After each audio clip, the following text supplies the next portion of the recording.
խոսենք առաջնորդի մասին։ Երբ որ առաջնորդի մասին խոսում ենք, ես միշտ առաջարկում եմ պատկերացնում 3 խնդիր։ Առաջնորդի անհրաժեշտություն, ինչպիսին պետք է լինի կամ չպետք է լինի ճշմարիտ առաջնորդը, եւ ճշմարիտ առաջնորդը ցույց է տալիս փրկության հաղթանակի եւ վերելքի ուղին, միշտ առաջ դեպի վեր։ Ուրեմն առաջինից սկսենք, առաջնորդի անհրաժեշտությունը։ Մեր օրյա որոշ քաղաքական գործիչներ կարծում են, թե մեր հայրենիքը ստեղծված ծանր վիճակից կարող է դուրս գալ, եթե հայությունը ժողովուրդը ինքնակազմակերպվի։ Դա շատ քաղաքական գործիչներից եմ լսել։ Քաղաքականության դոկտոր բաներ նման մտքեր արտահայտել են։ Դա սխալ կարծիք է եւ արհամարանք մեր մեծ իմաստունների նկատմամբ։ Հայ ոգու եւ մտքի հսկաներ Թումանյանն ու Նժդեհը նման վտանգված վիճակների համար այլ ելք են տեսել ու ներկայացրել։ Բայց նախքան Թումանյանին Նժդեհին ներկայացնել, նրանց խոսքը ներկայացնելը, մեկ զրույց այդ խրատներ առաջնորդին գրքից, Ագնիոգայի գրքերից մեկն է։ Ասում է ժողովուրդների բարեկեցությունը ձևավորվում է մեկ անձի շուրջ։ Դրա օրինակները բազմաթիվ են պատմության մեջ, ամենատարբեր ոլորտներում։ Շատերն այս անկասկածելի երևույթը կվերագրեն հենց անձին։ Այստեղ մի փոքր շեղվեմ, ասեմ, այն Ժաննա Դարկի, մեր Մաշտոցի բանի տարերի դյուտը չծաղ այդ վերևից տրված բաներ են, այդպիսի փաստեր նկատի ունի, որ անձիկ են, առանձին անձեր են գործել։ Շատերն այս անկասկածելի երևույթը կվերագրեն հենց անձին։ Այդպես են վարվում կարճատեսները, բայց ավելի հեռատեսները հասկանում են, որ նման հավաքողները ոչ այլ ինչ են, քան հիերարխիայի զորություն։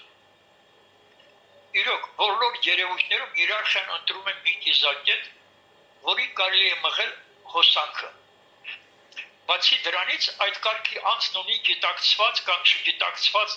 կրակ, հուր, մեջը կլինում այն ինչ-որ բան, որը հեշտացնում է շփումը այդ բարձրագույնի հետ, բայց եւս մեկ հատկություն է անհրաժեշտ հենց ժողովրդի կողմից, հարկավոր է վստահություն եւ ուժի գիտակցում։ Այս որակը անհրաժեշտ է որպես հրեղեն մեքենայի մի օղակ։ Ինքներդ եք տեսնում, թե ինչպես են առաջադիմում այն ժողովուրդները, որոնք հետևում են առաջնորդին։ Ինքներդ եք տեսնում, որ այլ ճանապարհ չկա։ Այսպիսով հարկավոր է գիտակցել հիերարխիայի օղակը։ Պետք չէ կարճատես լինել։ Այդ հիերարխիայի օղակը հենց առաջնորդն է, ճշմարիտ առաջնորդը։ Ոչ մի ժամանակ վերջացավ դեղի խոսքը, ոչ մի ժամանակ ազգերն ու ժողովուրդներն անտեր չեն մնացել։ Միշտ նրանց մեջ եղել են, հայտնվել են ժողովրդական առաջնորդներ, որոնք մարդկության մեծ ուսուցիչների պես հանդես են եկել ու գործել որպես ազգի ժողովրդի փրկիչներ։ Ամբողջ խնդիրը նրանում է, թե ժողովուրդը կհասկանա նրան, կընդունի, կվստահի եւ միայն այդ ընտրությունից է կախված լինում ժողովրդի ճակատագիրը։ Պետք է ուղղակի այսքանից հետո արձանագրել դժբախտություն է մի ժողովրդի համար, երբ մտավորականներն են մերժում առաջնորդի դերն ու նշանակությունը եւ անհրաժեշտությունը։ Այսօր շատ այս 35 տարվա ընթացքում շատ մտավորականներից եմ լսել, մեզ պետք չեն առաջնորդներ։ Հիմա Թումանյանի խոսքը լսենք առաջնորդի անհրաժեշտության մասին։ Ասում է,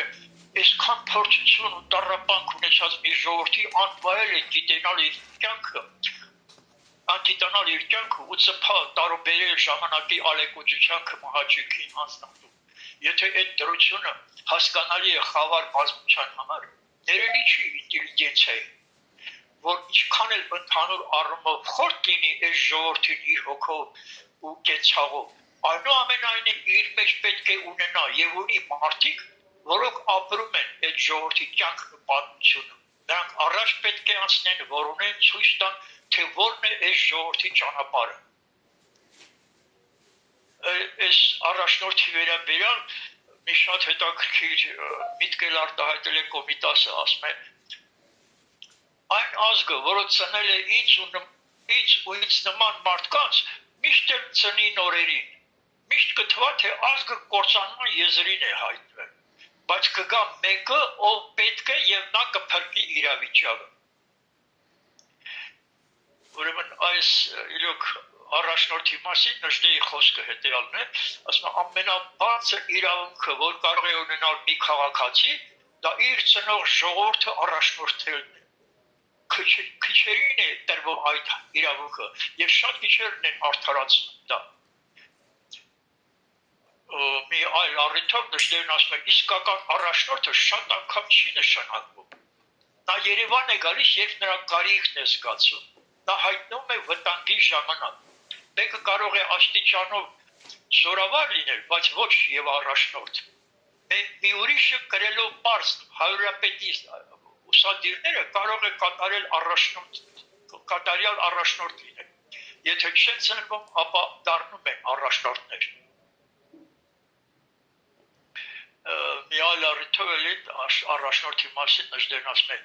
ուր ճշմարիտ մտավորականությունը առաջնորդի իր դերի մեջ չէ, այնտեղ կույր է ժողովուրդը նաև պառակտված, ոնց որ այսօրվա համար ասի, այս պառակտված, այս աստիճանի պառակտված երևի հայությունը չի եղել։ Երկրորդ կետին եմ անցնում, ինչպիսին պետք է լինի կամ չպետք է լինի ճշմարիտ առաջնորդը։ Նշտերն ասում է, առաջնորդ ես, ուրեմն եղիր ազնիվ եղիր, էլի ազնիվ, խղճմտանքիդ հանդեպ, դա ճակատագրական նշանակություն ունի ժողովրդի ճակատագրի համար։ Մի ուրիշ առիթով, էլի բազմաթիվ անգամներ սա ասել եմ, նորից կրկնում եմ, վաղվա առաջնորդն իր հոգևոր սնունդը կառնի նախ իր ցեղի, ապա արևելքի հոգու աղբյուրներից։ Եվս մեկը, բայց ոչ նժդեից, այդ խրատներ առաջնորդին գրքույց։ Առաջնորդի ուղին ճշմարտության ուղին է։ Եվ հիշենք այս տեսակետից նժդեի խոսքը, որ ասում է, Հայաստան եւ ճշմարտություն, ահա իմ աստվածությունները, հայրենասեր չես, եթե կյանքը տրված չի, սպաս սրանց, որոնցից մեկին ծառայել կարելի է մյուսի միջոցով մինը։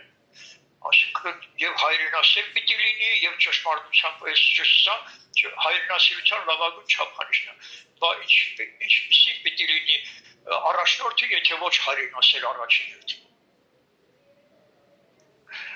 Խրատներ առաջնորդի գրքից մի ուրիշ խոսք։ Առաջնորդության բեռը ստանձնած առաջնորդը պետք է ամրանա բարձրագույն աշխարհի սանդուղքին։ Նա պետք է հաճախակի զրույցներով դիմի հիերարխիայի եւ պետք է նկատի բոլոր ուղարկված նշանները։ Կարճ ուղղակի մի նախադասությամբ ասեմ, որ ընդհանրապես այս ճշմարիտ առաջնորդը միշտ կապված է լինում այդ բարձրագույնի հետ։ Եթե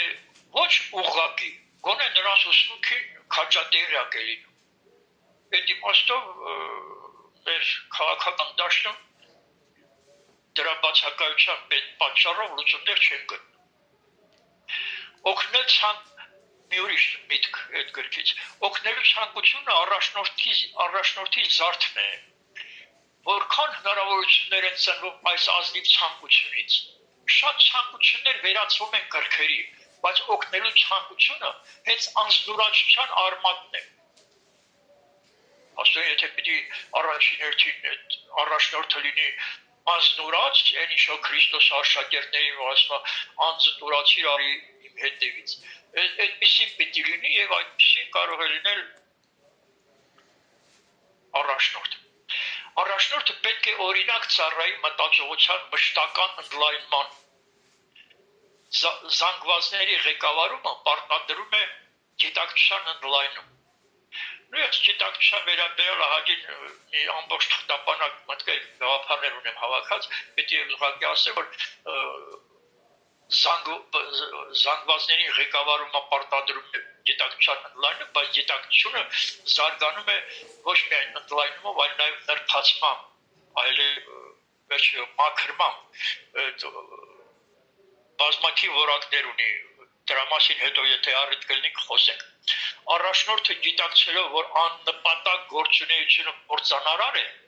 հայրենիքի գոյատևման եւ զարգացման համար առաջարկում է փիլիսոփայորեն եւ գիտականորեն հիմնավորված ազգային գաղափարախոսություն, ինչպես նաեւ փիլիսոփայորեն եւ գիտականորեն հիմնավորված ազգային արժի համակարգ։ Այս երկու կարևորագույն խնդիրները պետք է բխեն իրականացվեն մարդկության մեծ ուսուցիչների եղբայրության ներկայացրած բարձրագույն պլանին համապատասխան։ Առաջնորդը պետք է բարձրագույն պլանին համապատասխան իդեալ նպատակներ եւ դարաշրջանի առաջատար գաղափարներ առաջադրի ժողովրդին հայրենիքում բարձր կուլտուրայի երկրի եւ նոր աշխարհի կառուցման համար։ Այդ նոր աշխարհի շենին է, բայց գաղափար չունենք։ Հասարակությունը ընդհանուր մեր մտավորականությունը նոր աշխարհի գաղափար չունի։ Դժդեն ասում է, ազգերը չեն ունեցել եւ պիտի չունենան ավելի մեծ թշնամի, քան նյութապաշտ առաջնորդը։ Սրանով ավարտում եմ այն կետը, որտեղ ինչպեսի պիտի լինի կամ պիտի չլինի առաջնորդը։ Հիմա երրորդ կետով ճշմարիտ առաջնորդը ցույց է տալիս փրկության, հաղթանակի եւ վերելքի ուղին, միշտ առաջ ու դեպի վեր։ Առաջնորդը պետք է մշտապես իր առջև ունենա վերջնական նպատակը։ Շատ նախաձեռնություններ կործանվել են միայն գլխավոր նպատակի կորուստի պատճառով։ Առօրյան ջնջում էր աստվածատուր խնդիրները, իսկ մարդկային խնդիրները բազմապատկվում են ոչնչացնելով տիեզերական ափերը։ Պետք է հասկանալ, որ միայն հիերարխիայի հետ հաղորդակցությունը կարող է պահպանել ոգու վերելքը առօրեականությունից վեր։ Անհնար է խուսափել կյանքի մանրամասներից, բայց դրանք կարող են ծածկվել ոգու ճառագայթներից ծիածանով։ Թող առաջնորդը հիշի, որ գլխավոր խնդիրը ժողովրդի ինքնակատարելագործման մեջ է եւ կմբռնվեն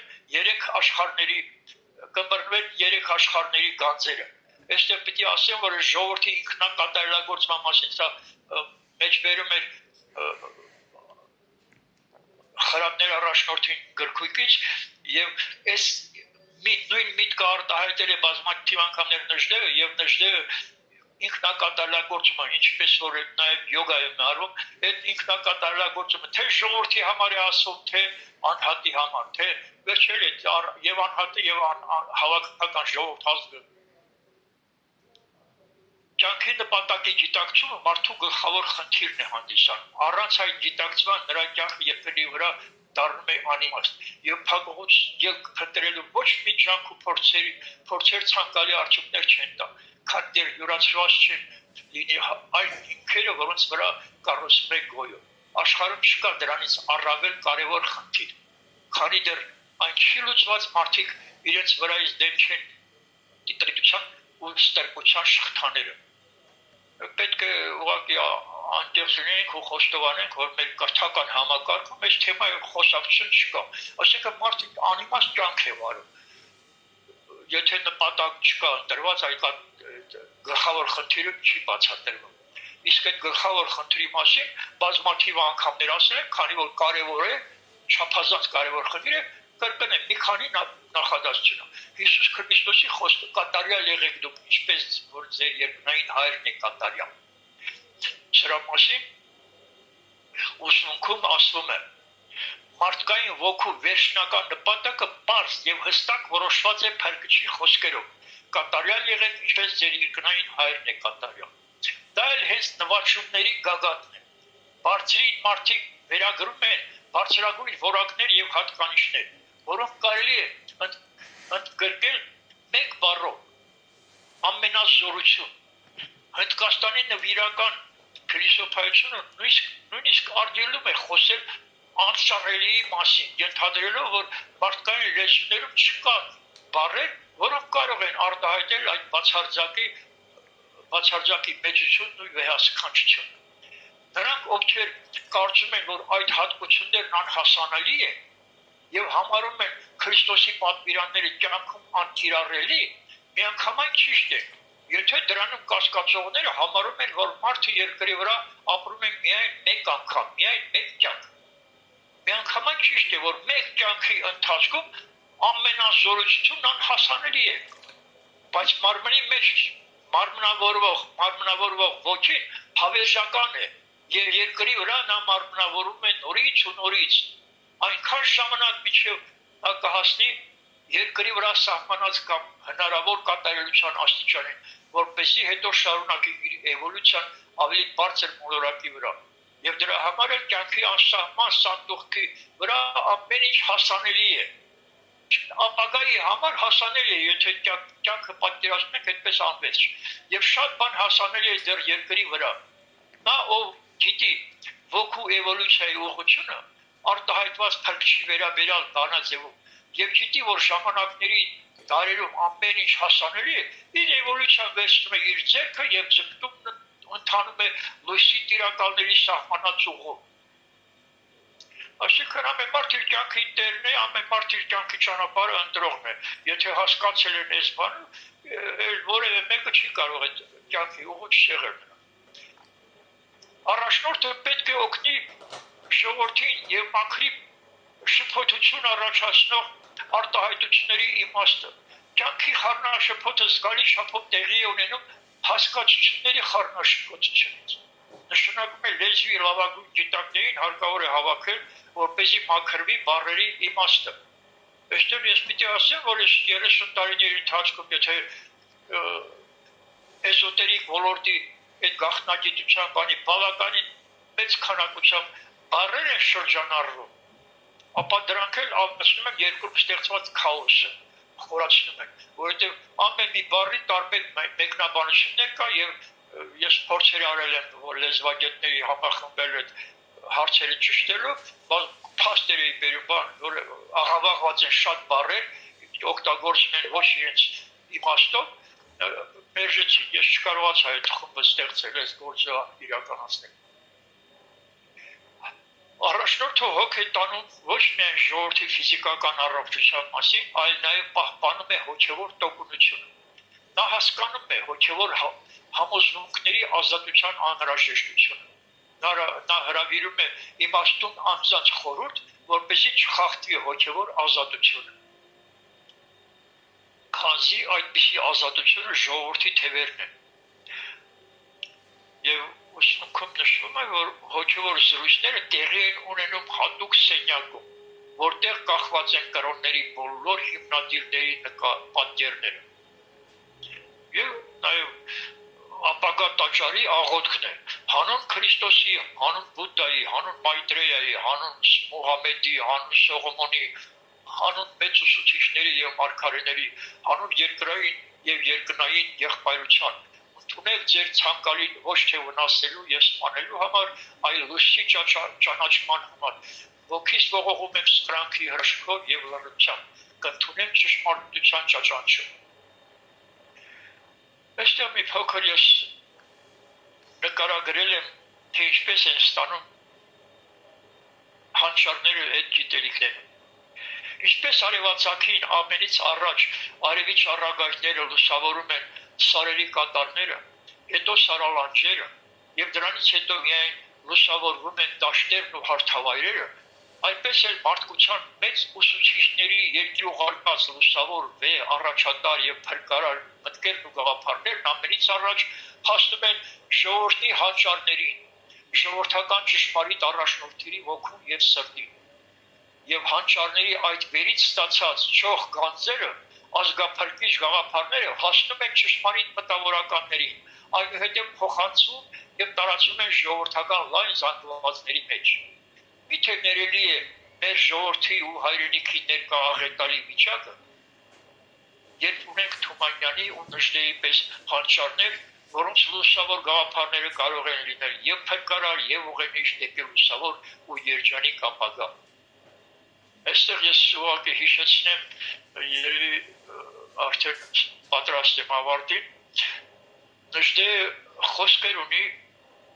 թե պայքարի մասին, թե շինարարության մասին, որոնք երկու բառ, որոնք ես ընտրել եմ այդ իմ գաղափարախոսության ամբողջ բովանդակությունը բաժանելով երկու մասի։ Մեկը այդ պայքարի ուղին է, մեկն է շինարարության։ Այդ պայքարի մասին Նժդեն ասում է կյանքի օրենքը։ Ճիշտ է, որ մարդկային ցեղը շատ ուշ սկսեց իմաստասիրել, թե պայքարն է կյանքի օրենքը։ Պայքարը որպես միջոց անհատի եւ ցեղերի ինքնակատարելագործության։ Նա ուշ շփռնեց, թե ապրել ասել է առաջադիմել պայքարի ճամփով, բայց իրապես նրա կյանքը եղել է անվերջ նպատակադրություն եւ ցկտում իր մոտավոր կամ հերրական նպատակներին հասնելու համար։ նման մի գեղեցիկ միտքեր արտահայտել է շինարարության մասին, որը համարում է ստեղ կյանքի օրենք է ասում այդ պայքարը, այնտեղ էլ ասել է որպես կյանքի հիմք։